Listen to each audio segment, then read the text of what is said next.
दोस्तों, अब चलते हैं अपने नए सेगमेंट की ओर जिसका नाम है फेज डायग्राम्स। फेज का मतलब जैसा आपको समझ में आ रहा है कि क्या होगा कि एक पर्टिकुलर कंपोजिशन के बारे में हम लोग पढ़ रहे होंगे, अलग अलग टेम्परेचर्स के बारे में हम लोग पढ़ रहे होंगे। तो जो फेज डायग्राम होता है वो क्या होता है, सबसे पहले तो आपको बता देता हूँ। फेज डायग्राम जो होता है वो एक ग्राफिकल रिप्रेजेंटेशन होता है। It is a graphical representation it is a graphical representation between temperature यानी कि हम लोग टेम्परेचर के साथ में क्या करेंगे versus composition of two different elements. किसका करेंगे हम लोग? दो अलग अलग एलिमेंट्स का हम लोग क्या करेंगे? Of two different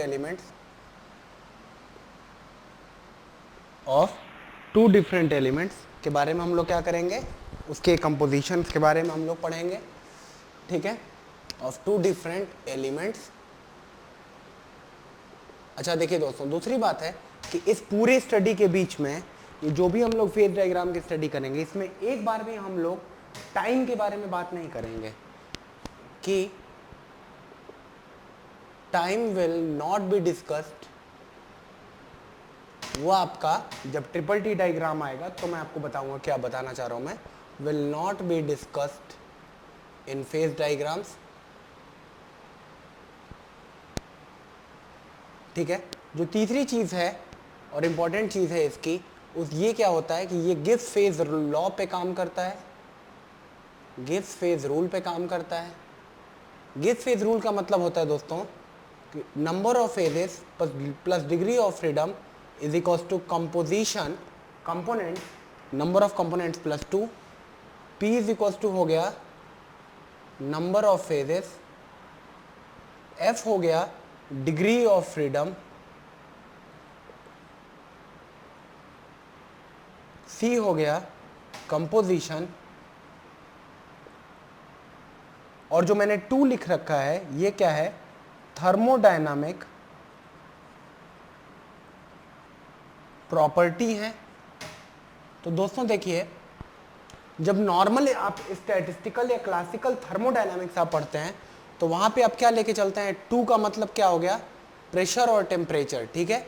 small p का मतलब प्रेशर और टेम्परेचर, आप दोनों के बारे में बात कर रहे हैं। जब हम लोग फेज डायग्राम पढ़ेंगे तो फेज डायग्राम के अंदर दोस्तों हम लोग क्या कर लेंगे? प्रेशर को हम लोग क्या कर लेंगे? ये अगर प्रेशर है तो प्रेशर को हम लोग कांस्टेंट मान लेंगे, यानी कि 1 एटमॉस्फेरिक प्रेशर मान लेंगे, 1 एटमॉस्फेरिक प्रेशर, या जिसको हम लोग 1 atm बोलते हैं, ठीक है ना। हम लोग क्या कर लेंगे? 1 atm मान के करेंगे। अब इसके बाद क्या होगा दोस्तों? इसका मतलब ये है कि अगर हम लोग ने प्रेशर को कांस्टेंट मान लिया तो जो हम लोग को एक्चुअल फेज डायग्राम करना है वो क्या करना होगा? P plus F is equal to C plus 1 के ऊपर हम लोग को काम करना है। देखिए दोस्तों, अगर नंबर ऑफ कंपोनेंट्स जो हैं, कंपोनेंट्स का मतलब हो गया जैसे कि वाटर हो गया और आप एयर में ला दिए तो 2 कंपोनेंट हो गए। तो कंपोनेंट्स का मतलब जैसे कि मान लो आप निकल में सिल्वर में ला दिए तो क्या हो गया आपका? वो एक अलग 2 कंपोनेंट हो गए। तो दोस्तों उसी बेसिस पे क्या किया जाता है कि हम लोग क्या करते हैं, अगर मान लो आप Ag निकल का सॉल्यूशन ले रहे हो, ठीक है, तो नंबर ऑफ कंपोनेंट कितने हो गए इसके अंदर? 2, ठीक है। अब अगर फेजेस की अगर हम लोग बात करें, मान लीजिए फेज है लिक्विड या सॉलिड, तो कितना फेज हो गया? 1 हो गया। तो देखिए दोस्तों, डिग्री ऑफ फ्रीडम अगर कोई हमसे पूछ देता है तो डिग्री ऑफ फ्रीडम क्या हो जाएगा? C plus 1 minus phase, components कितने हैं? 2 प्लस 1 माइनस फेजेस कितने हैं? 1, तो डिग्री ऑफ फ्रीडम क्या हो जाएगा? 2। तो ये आपको याद रखना है कि डिग्री ऑफ फ्रीडम जो है वो निकालने का तरीका हम लोग का फेज डायग्राम के अंदर हम लोग गिब्स फेज रूल को फॉलो करेंगे, जिसमें कि 2 थर्मोडायनामिक प्रॉपर्टी में से हम लोग केवल एक को हम लोग लेकर के चलेंगे, दूसरा प्रेशर को हम लोग क्या करेंगे? कांस्टेंट मान करके काम करेंगे, ठीक है दोस्तों। अब आती है बात फेज डायग्राम के अंदर अलॉय की, कि अलॉय क्या होता है और कंपाउंड क्या होता है। तो दोस्तों देखिए, जो कंपाउंड होता है वो होता क्या है कि वो जैसे कि A और B 2 सब्सटेंस एक साथ मिले और A और B 2 सब्सटेंस मिल करके अगर कोई और ही सब्सटेंस बना लिए, देखिए मैं भी आपको बताता हूँ कंपाउंड का मतलब क्या होता है। Difference between compound and alloy, हम लोग को मेनली कंपाउंड नहीं पढ़ना है, हम लोग को मेनली अलॉय पढ़ना है। देखिए दोस्तों, ए और बी जब कंपाउंड में बनते हैं, जब कंपाउंड बनता है तो क्या बन जाता है, कोई एक डिफरेंट कंपोनेंट बन जाता है, डिफरेंट कंपोनेंट बन जाता है, जहां पे कि प्रॉपर्टी ऑफ सी, जो भी प्रॉपर्टी रहेगी सी की, वो क्या रहेगी, ना तो प्रॉपर्टी ऑफ ए से मैच करेगी, ना ही आपकी प्रॉपर्टी ऑफ बी से मैच करेगी। परंतु जब अलॉय फॉर्म होगा, जब अलॉय फॉर्म होता है, अलॉय में क्या होता है, जो भी कंपोनेंट ए बी बनता है, उस ए बी की प्रॉपर्टीज ये होती हैं कि प्रॉपर्टी ऑफ ए बी जो होता है वो ये होता है, ये property of A B show करेगा और ये प्रॉपर्टी ऑफ बी भी शो करेगा, यानी कि ये दोनों की दोनों प्रॉपर्टीज को शो करता है जो अलॉय होता है। अच्छा दोस्तों, एक और बात आती है कि अब जब अलॉय जो रहेगा उसके अंदर हमेशा जो रहेगा, जो मेल्टिंग पॉइंट, देखिए ये तो हम लोग का ये हो गया। अब बी देख लीजिए कि मेल्टिंग पॉइंट ऑफ सी ये क्या होगा, ये जरूरी नहीं है कि ए और बी के बीच में रहे, इट इज नॉट नेसेसरीली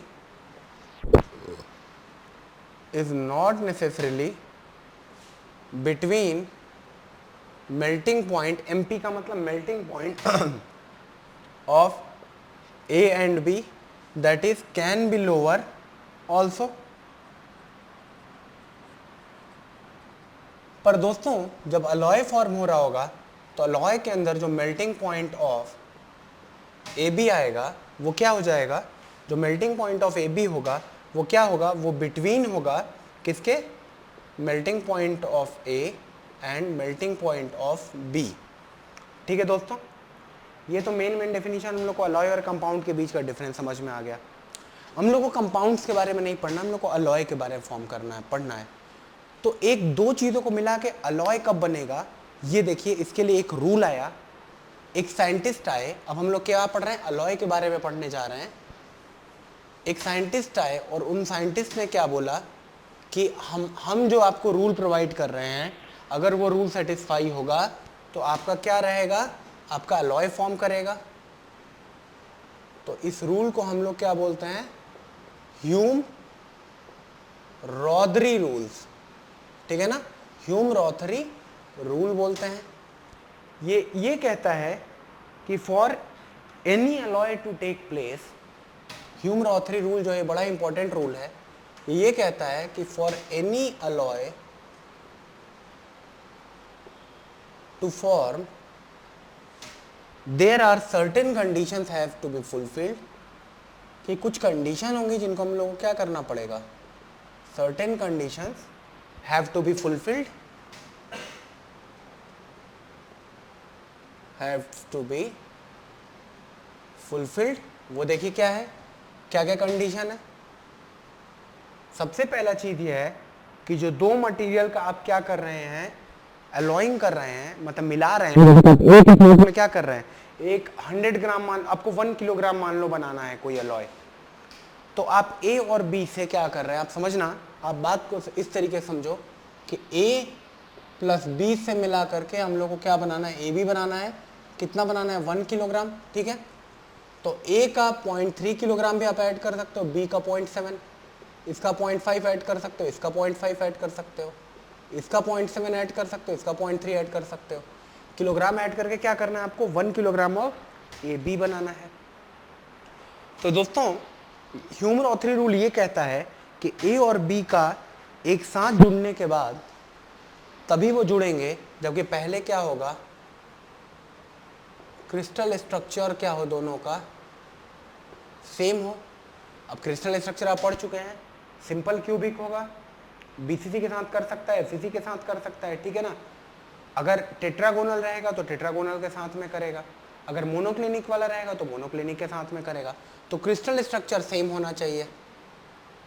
अगला ये रूल होता है कि जो दोनों के बीच का साइज डिफरेंस होगा, size difference between A and B has to be less than 15%।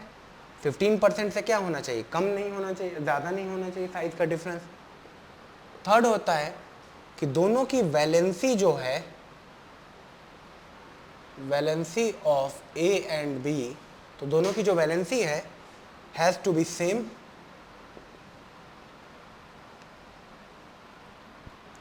और चौथा रूल ये कहता है कि the difference between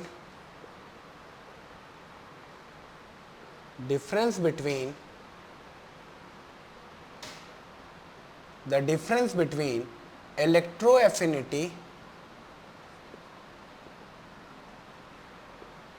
and electronegativity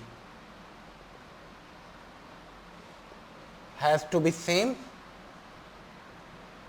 ठीक है दोस्तों, जो इलेक्ट्रोनिगेटिविटी और सेम नहीं होना चाहिए, has to be in precise limit. जो डिफरेंस होना चाहिए has to be in precise limit. तो दोस्तों ह्यूम-रॉथरी रूल ये कहता है कि अगर ए और बी से मिला करके हम लोग को कोई अगर अलॉय फॉर्म करना है ए बी, तो उसके अंदर ये रूल फॉलो होने चाहिए। सबसे पहला रूल ये है कि क्रिस्टल स्ट्रक्चर दोनों का सेम होना चाहिए। दूसरा रूल ये कहता है कि साइज डिफरेंस जो होगा ए और बी का वो 15% से कम होना चाहिए। तीसरा रूल जो कहता है वो ये कहता है कि valency of A and B क्या होगा, दोनों का सेम हो जाएगा। वैलेंसी का मतलब आप जानते हैं जो बॉन्ड बनाता है, जैसे क्लोरीन की वैलेंसी कितनी होती है, 1 होती है। हाइड्रोजन की वैलेंसी कितनी होती है, 1 होती है। क्लोरीन एक ले सकता है, हाइड्रोजन एक दे सकता है। कार्बन की वैलेंसी 4 होती है, ऑक्सीजन की वैलेंसी 2 होती है। ठीक है, तो वैलेंसी क्या होना चाहिए, सेम होना चाहिए। जो इलेक्ट्रो एफिनिटी का मतलब होता है कि किसी भी चीज़ को अट्रैक्ट करने की क्षमता जो हो। तो अगर देखो आप इलेक्ट्रो एफिनिटी की अगर मैं बात करूं, अगर ये बढ़ता है तो साइज क्या करता है, रिड्यूस करता है। और इलेक्ट्रोनिगेटिविटी अगर बढ़ता है तो साइज क्या करता है, इंक्रीज करता है। तो ह्यूम-रॉथरी जी के 4 रूल आए जो कि इस तरीके से हैं। ठीक है, तो ये तो हो गया हम लोग का कि ह्यूम-रॉथरी रूल क्या होता है, उसके बारे में हम लोगों ने चारों चीज़ पढ़ लिया। अब अगली चीज़ जो हम लोग पढ़ने वाले हैं वो अलग अलग फेज डायग्राम पढ़ने वाले हैं, जिसमें से कि सबसे पहला डायग्राम जो होगा, देखिए has to be, I hope कि ये डायग्राम ये आपको समझ में आ गया हो। ठीक है, अभी ये वाला एग्जाम्पल हम लोग नहीं मिटा रहे हैं, इस वाले एग्जाम्पल से हम लोग की ज़रूरत पड़ती रहेगी। दोस्तों जो टोटल फेज डायग्राम हैं वो तो कई टाइप्स के होते हैं, लेकिन हम लोग को जो मेन फेज डायग्राम्स पढ़ने हैं वो क्या क्या पढ़ने हैं, आइसोमॉर्फस फेज डायग्राम पढ़ना है, आइसोमॉर्फस फेज डायग्राम पढ़ना है हम लोग को, यूटेक्टिक फेज डायग्राम्स पढ़ने हैं। ठीक है, फेज डायग्राम पढ़ने हम लोग को। थर्ड जो देखिए वो टॉपिक में नहीं बता रहा हूं, जो हम लोग को पढ़ना है, जो हम लोग को कवर करना है वो क्या है, हम लोग को आयरन कार्बन डायग्राम कवर करना है। आयरन कार्बन डायग्राम कवर करना है दोस्तों, क्योंकि इन तीनों चीजों से कुछ ना कुछ क्वेश्चन तो हर साल पूछा जा रहा है। तो दोस्तों जो आइसोमॉर्फस फेज, ये केवल एग्जांपल है, इसको हम लोग थर्ड पॉइंट ना ही लिखें तो बेटर है। ये अलग से कवर करना है, अलग से हम लोग को ट्रिपल टी डायग्राम कवर करना है। ठीक है दोस्तों, ये सारा फेज डायग्राम का पार्ट रहेगा। ये वाला पार्ट जो रहेगा ये बहुत ही इंपॉर्टेंट पार्ट है दोस्तों। सिमिलरली ये वाला और ये वाला पार्ट भी क्या है, काफ़ी इंपॉर्टेंट है। अब आइसोमॉर्फस फेज डायग्राम देखो अब क्या होता है। आइसोमॉर्फस फेज डायग्राम उन कंपोनेंट्स के बीच में बनता है, it is made between those components जो कि क्या होंगे, हु नहीं होगा, विच होगा, those component which are fully soluble in solid as well as liquid phases। ठीक है, यानी कि ए और बी जो रहेंगे वो लिक्विड स्टेट में भी अच्छे से एक साथ मिलकर रहेंगे और सॉलिड स्टेट में भी अपने साथ अच्छे से मिलकर के रहेंगे। देखिए जो दूसरे टाइप का डायग्राम होता है इसको हम लोग क्या बोलते हैं, जो दूसरा वाला फेज डायग्राम होता है इसको हम लोग बोलते हैं कि मेड कब होगा, जब व्हेन कंपोनेंट्स आर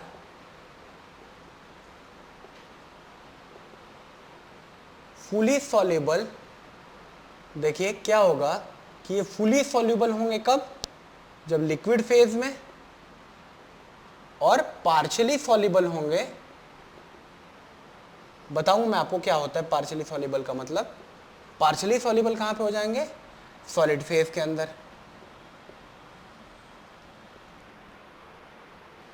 तो दोस्तों यूटेक्टिक फेज डायग्राम कब बनता है, जब कंपोनेंट्स क्या हो जाएं, वो फुली सॉल्युबल हो जाए लिक्विड फेज में, और पार्शियली सॉल्युबल कहां पे हो जाए, सॉलिड फेज के अंदर हो जाए। ठीक है, अब आता है दोस्तों अलग से हम लोग पढ़ेंगे आयरन कार्बन डायग्राम, जिसके अंदर कि मैंने आपको बताया था कि परसेंटेज ऑफ कार्बन को आप बढ़ाते जाएंगे या घटाते जाएंगे, उस हिसाब से क्या होता जाएगा, अलॉय फॉर्म होता जाएगा। और जो ट्रिपल टी डायग्राम है, ये टाइम, टेम्परेचर और ट्रांसफॉर्मेशन का डायग्राम है, कि अभी तक आपने इन तीनों में टाइम के बारे में नहीं बोला। टाइम आपने क्या बोल दिया, टाइम, टेम्परेचर में टाइम कांस्टेंट है। यहाँ पे टाइम जो होगा वो क्या करेगा, वेरी करेगा। ठीक है दोस्तों, आगे जब आएगा तो मैं आपको बताऊंगा कि अगर टेम्परेचर, देखिए एक होता है टेम्परेचर टी, एक होता है टाइम टाउ। अगर मैं कहीं पर लिख देता हूं D T by D tau, इसका मतलब हो गया कूलिंग रेट। आप समझना, इसको मैं कूलिंग रेट से डिनोट कर रहा हूं। तो कोई सॉलिड जो है वो अभी गर्म है, और उसके बाद अगर मैं उसको सडनली उसको कूलिंग रेट मतलब पानी के अंदर डाल दूं और एक बार हवा में छोड़ दूं, तो किस में जल्दी ठंडा हो जाएगा, पानी में हो जाएगा। तो पानी में हो जाएगा तो क्या पानी का जो कूलिंग रेट होगा पानी में डालने पे, वो क्या हो जाएगा, हाई हो जाएगा। ठीक है, और अगर हम लोग एयर में अगर डाल दिए कूलिंग रेट, अगर मान लो वाटर में अगर आपने क्या किया, हीट करके अगर अपने मटेरियल को डाल दिया, तो क्या हो जाएगा, D T by D tau क्या हो जाएगा, हाई हो जाएगा।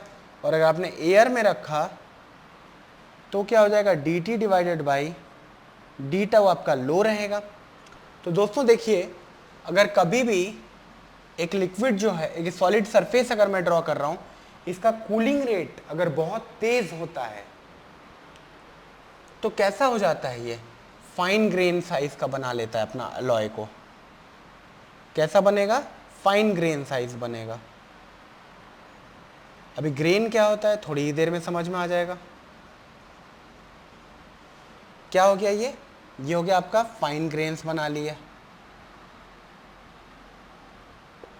और अगर आपका कूलिंग रेट स्लो रहेगा तो कैसे ग्रेन्स बनेंगे, आपके कोर्स ग्रेन बनेंगे। ठीक है, क्या हो जाएंगे, कोर्स ग्रेन्स बनेंगे। कैसे ग्रेन्स बन जाएंगे, कोर्स ग्रेन बन जाएंगे। अगर आप कूलिंग रेट को बहुत ही ज़्यादा तेज कर दोगे, अगर आपका कूलिंग रेट बहुत ज़्यादा हाई हो जाएगा, अगर मान लो अगर हम लोग का कूलिंग रेट जो है, अगर D T by D tau की वैल्यू अगर बहुत ज़्यादा हाई हो जाएगी, तो क्या हो जाएगा, कोई ग्रेन फॉर्मेशन ही नहीं हो पाएगा।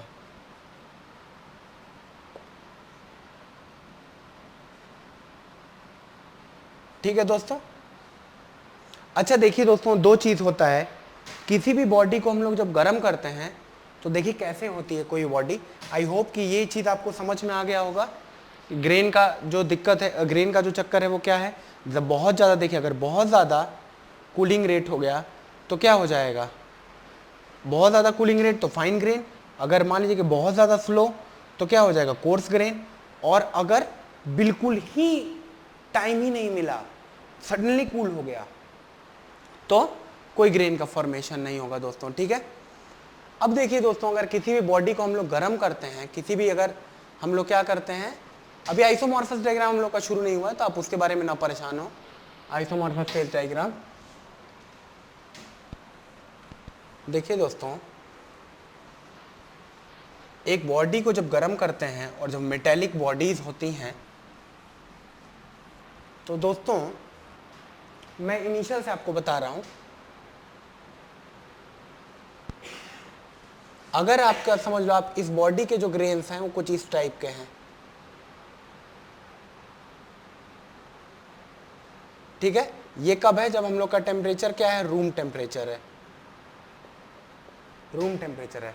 जब इसको गर्म करते हैं, जब डेल्टा टी आप बढ़ाते हो, तो किसी भी बॉडी का क्या होता है? देखो फाइनली में मेल्टिंग टेम्परेचर जो होता है ना, वो तो बहुत हाई होता है। समझ लो, ये क्या हो गया? ये लिक्विड है मान लो कि, सुनो अभी आपको मैं बता रहा हूँ, अगर हम लोग डेल्टा टी बढ़ाते हैं, ठीक है ना, तो दो चीज़ें होती हैं। सबसे पहली बात क्या होती है कि एक आता है टेम्परेचर जब वो क्या होना चालू करता है? रिक्रिस्टलाइजेशन, रिक्रिस्टलाइज हो जाता है। इसको हम लोग क्या बोलते हैं? रिक्रिस्टलाइजेशन। री का मतलब हो रहा है कि दोबारा से, क्रिस्टलाइजेशन का मतलब नया क्रिस्टल बनना। तो पहले अगर इस तरीके का क्रिस्टल था, तो अब जो क्रिस्टल बनेगा वो आपका थोड़ा सा अलग टाइप का क्रिस्टल बनता है।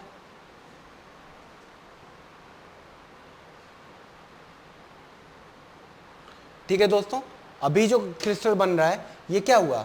अगर यहां पे रिक्रिस्टलाइजेशन टेम्परेचर पे अगर आप लेके गए बॉडी को, ठीक है, और यहां पे ले जाने के बाद अगर आप क्या कर दोगे, यहां पे ले जाने के बाद इस टेम्परेचर से हल्का सा ऊपर लेकर गए और आपने कूलिंग करने के लिए छोड़ दिया, तो इसका कैसा ग्रेन बन जाएगा? ग्रेन चेंज कर जाएगा। ठीक है दोस्तों, इसके नीचे अगर रहेगा, अगर इसके नीचे रहेगा तो ग्रेन उसी शेप का रहेगा।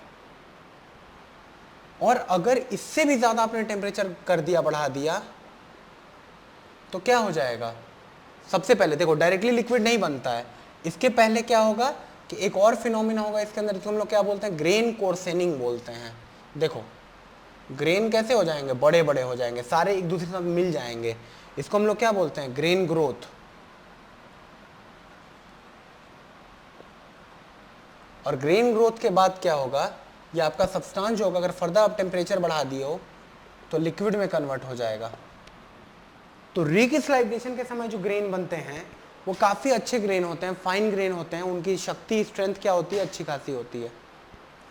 लेकिन जैसे ही हम लोग उससे भी ज़्यादा टेम्परेचर लेके चले जाते हैं तो ग्रेन ग्रोथ हो जाता है, यानी कि क्या हो जाता है? ग्रेन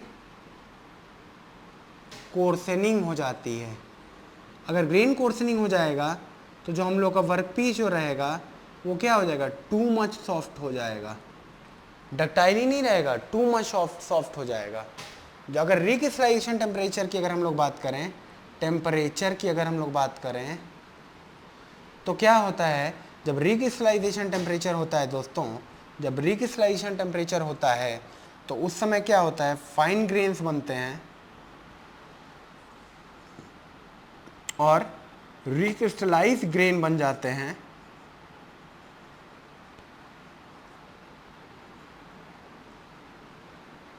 रिक्रिस्टलाइज्ड ग्रेन बन जाते हैं। जब रिक्रिस्टलाइज्ड ग्रेन बन जाते हैं तो क्या हो जाता है आपका? ये अच्छी चीज़ होती है। ठीक है दोस्तों, तो ये तो टेम्परेचर का इफेक्ट आप समझ गए और इसको आप याद करेंगे। ठीक है, इसके अलावा जब एक और चीज़ आएगा रिकवरी, तब मैं आपको बताऊंगा कि अगर एक बात बताओ, आप अगर एक बॉडी है जो कि इस तरीके से कहीं पे फिक्स है,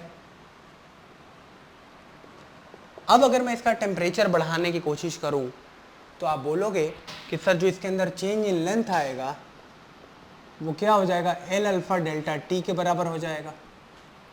ठीक है दोस्तों, अब अगर मान लो कि अगर ये दीवार नहीं होता तो ये हो सकता है कि यहां तक एक्सटेंड होके आ जाता, लेकिन बिकॉज यहां पे दीवार एक लगी हुई है तो एक लिमिटेड ही एक्सटेंड हो पाएगा। तो जब लिमिटेड ही एक्सटेंड हो पाएगा और होना चाहता था, वो चाहते ज्यादा एक्सटेंड होना था पर वो पूरा एक्सटेंड नहीं हो पा रहा है, तो उसके अंदर एक स्ट्रेस आ जाएगा जिसको हम लोग क्या बोलेंगे? Thermal stress. अगर ये पूरा नहीं एक्सटेंड हो पाया और केवल यहीं तक एक्सटेंड हो पाया, यहाँ तक ये एक्सटेंड होना चाहता था बट यहाँ पे एक वॉल लगी हुई है, तो क्या हो जाएगा? फाइनली इस मटेरियल के अंदर क्या हो जाएगा? Finally stresses will be set up.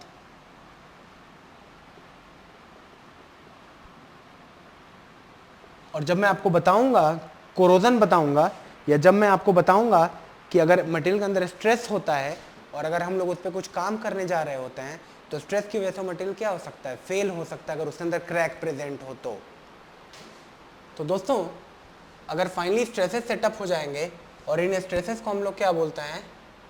Thermal stress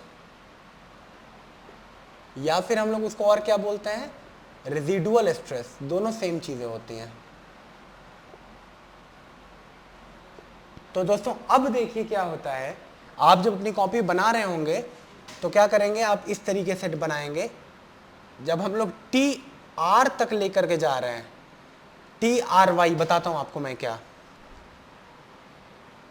जब टी आर वाई जाते हैं तो ग्रेन कैसे रहते हैं, बिल्कुल उसी शेप के रहते हैं।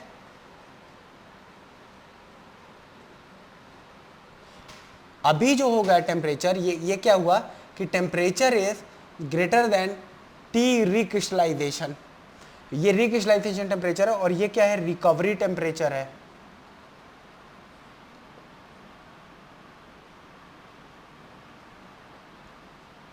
ठीक है दोस्तों, ये कौन सा टेम्परेचर है, रिकवरी टेम्परेचर है। तो दोस्तों ये अलग अलग स्टेजेस आते हैं किसी भी मटेरियल में। फर्स्ट जो होता है रूम टेम्परेचर होता है, सेकंड होता है रिकवरी टेम्परेचर, थर्ड होता है रिक्रिस्टलाइजेशन टेम्परेचर, और फोर्थ होता है आपका ग्रेन ग्रोथ का स्टेज होता है। ठीक है ना। तो रिकवरी टेम्परेचर में क्या होता है कि नो ग्रेन चेंज अकर्स, इसमें आपका कोई ग्रेन में चेंजेस नहीं आते हैं, no grain change, only stresses are relieved. ठीक है दोस्तों, क्या हो जाता है आपका, स्ट्रेस जो हो जाता है वो निकल जाता है मटेरियल से। ठीक है ना, ये जो स्ट्रेस सेटअप हुआ था यहाँ पे वो निकल जाएगा, लेकिन कोई ग्रेन में चेंज नहीं आएगा। कई बार जब आपको मैं बताऊंगा कि कुछ मैन्युफैक्चरिंग प्रोसेस होते हैं, जैसे कि फोर्जिंग होता है, रोलिंग होता है, उसमें क्या होता है मटेरियल के अंदर स्ट्रेस आ जाता है बहुत ज़्यादा, अंदर ही अंदर स्ट्रेस रहता है। तो स्ट्रेस को हटाने के लिए मटेरियल को रिकवरी टेम्परेचर तक गर्म करते हैं। अगर मान लो कि अगर आपने ये ऑपरेशन लगाया फोर्जिंग और रोलिंग का, और आपके मटेरियल का ग्रेन भी चेंज हो गया है, तो अब आपको उसको दोबारा अच्छे ग्रेन प्राप्त करने के लिए 200 डिग्री क्रिस्टलाइजेशन टेम्परेचर तक लेकर के जाना पड़ेगा, जिससे कि फाइन ग्रेन बने और नए रिक्रिस्टलाइज्ड ग्रेन बन जाए। अब मान लो कि आप उस मटेरियल को एकदम सॉफ्ट बनाना चाहते हो, उसकी आराम से मशीनिंग हो जाए, है ना। अगर कोई डक्टाइल मटेरियल है, सॉफ्ट मटेरियल है, तो उसकी मशीनिंग आराम से हो जाएगी, कटिंग आराम से हो जाएगी। तो अब आप उसको कहाँ तक लेके जाओगे, ग्रेन ग्रोथ तक लेके जाओगे। लेकिन ये कोई बहुत अच्छा फिनोमेना नहीं है ना दोस्तों। तो इसका मतलब क्या हो जाएगा, टू मच सॉफ्ट हो जाएगा मटेरियल, बेकार हो जाएगा। और उसके बाद फाइनली जो टेम्परेचर आता है, इसको क्या बोलते हैं, इसको बोलते हैं मेल्टिंग टेम्परेचर। कि फाइनली एक तो मेल्टिंग टेम्परेचर होता है जब आपका सब्सटेंस क्या कर जाए, पूरी तरीके से मेल्ट कर जाए। ठीक है दोस्तों, तो आइए अब अगर आपको ये टेम्परेचर का अगर आपको खेल समझ में आ चुका है, और अगर आपको ये सब आपको याद रखना है, और मैं दोबारा से कहीं ना कहीं इसको रिपीट करूंगा, याद रखिएगा। फेज डायग्राम, आइसोमॉर्फस लेक्चर में आप लोगों ने ये सब चीजें देखी हैं। अब आइए आइसोमॉर्फस फेज डायग्राम देखते हैं क्या होता है। तो दोस्तों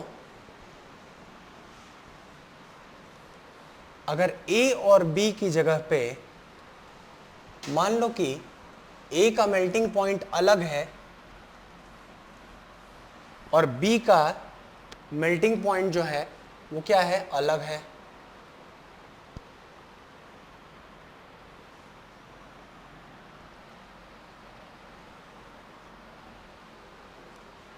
ठीक है दोस्तों, इस वाले ग्राफ पे हम लोग क्या प्लॉट करेंगे, वाई एक्सिस पे टेम्परेचर को प्लॉट करेंगे।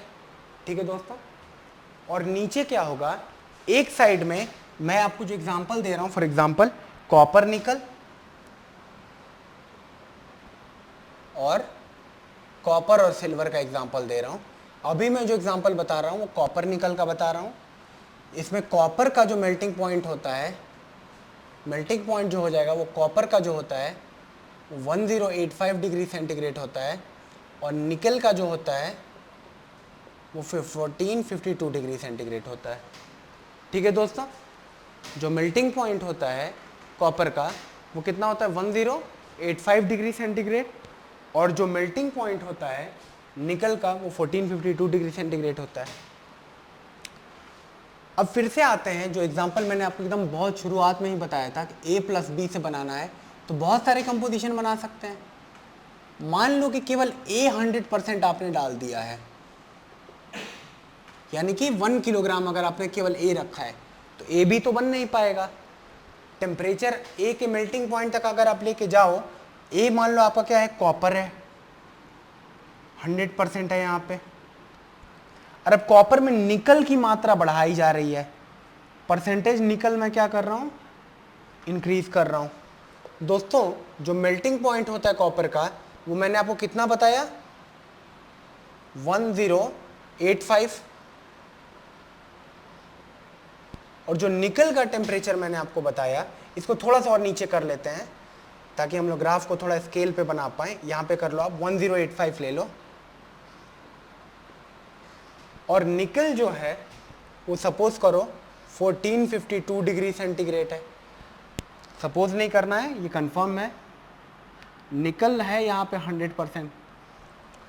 तो दोस्तों अगर आप क्या करते, 1 किलोग्राम कॉपर को ले लो, अगर आप ये 1 किलोग्राम कॉपर को लिए, ये पूरा सॉलिड कॉपर है, और इसका टेम्परेचर आप इंक्रीज किए, तो 1085 डिग्री के ऊपर जब ये जाएगा और ये मेल्टिंग पॉइंट है तो क्या कर जाएगा, ये लिक्विड बन जाएगा।